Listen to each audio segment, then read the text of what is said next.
Namaste everybody, namaste. So today I wanted to talk to you a little bit about trust.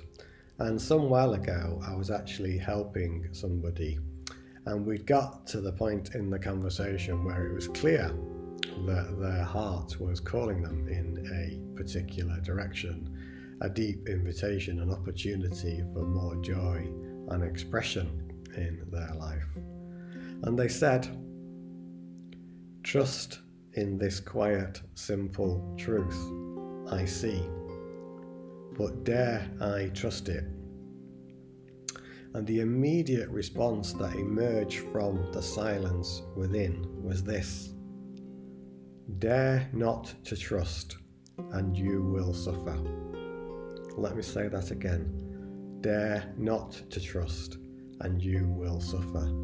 For you see, that's actually quite a profound insight that's been offered there, for it stops the ego mind's meanderings in its tracks.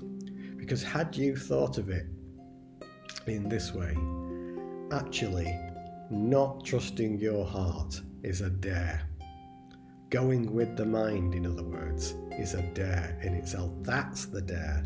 And actually, going with the heart makes the process of trusting simpler. So going with the heart isn't actually the leap of faith, the courage and so forth that it seems to be. It makes the process simpler because the heart sees a much bigger picture than the limited and narrow view of that which we call our minds. And it is because we've been listening to what's going on up in our heads for most of our lives, conditioned into doing that, that we arrive at points in our life where there's suffering, we're struggling with emotions, there's strife, trouble, stress and so forth. And it's because we're listening to the head rather than the heart. And life itself then becomes a struggle.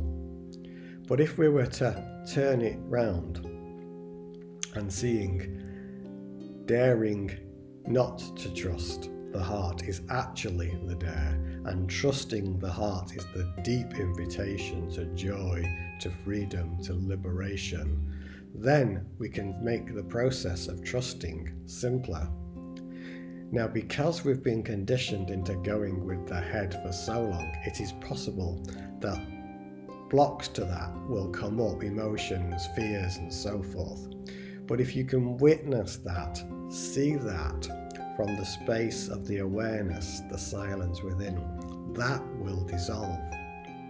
And so the whole process of going with the heart starts to get easier and the process becomes simpler.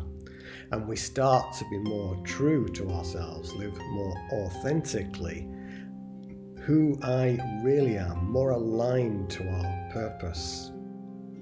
And so life starts to flow more gracefully, more easily as a result.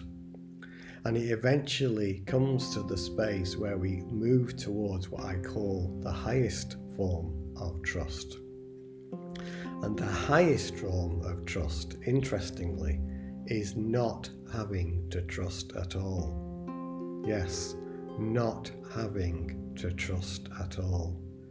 It basically becomes a knowing, a realizing, yes, that this is the direction my heart is calling me to. I just know that this is the direction I need to go on. So if you listen, that calling is always there.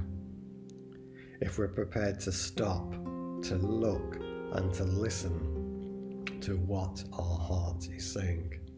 So back to the title of this video, trusting and daring not to. Will we trust our hearts, or will we dare to trust the mind?